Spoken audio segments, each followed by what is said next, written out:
School के 3 तालिब इल्म लड़कों ने स्कूल के चौकीदार को कुछ रुपए दिए और कहा कि छुट्टी के वक्त किसी एक लड़की को किसी भी तरह अंदर ही रोक लेना।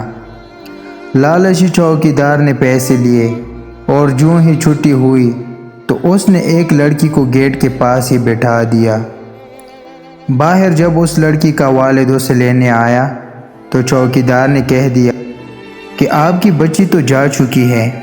जब वालिद चला गया तो चौकीदार ने उसे कहा कि आपके अबू आ जाएंगे, तुम टेंशन ना लो और क्लास में जाकर बैठ जाओ।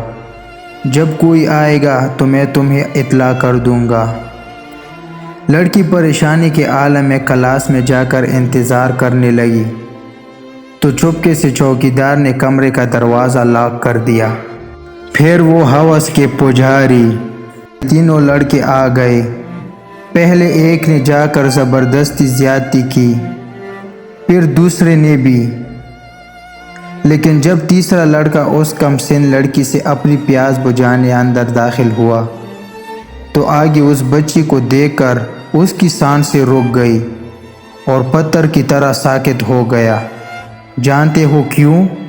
क्योंकि आगे वो लड़की उस लड़की की बहन थी।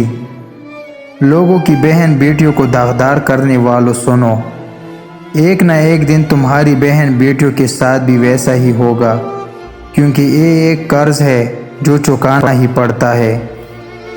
उम्मीद है कि आपको कहानी अच्छी लगी होगी। सब कमेंट करके लाजमी बताना कि आपको कहानी कैसी लगी। मज़ीद ऐसी कहानियाँ पढ़ने के लिए मेरे चैनल को सब्सक्राइब करना और मिलते हैं अगली वीडियो में। शुक्रिया।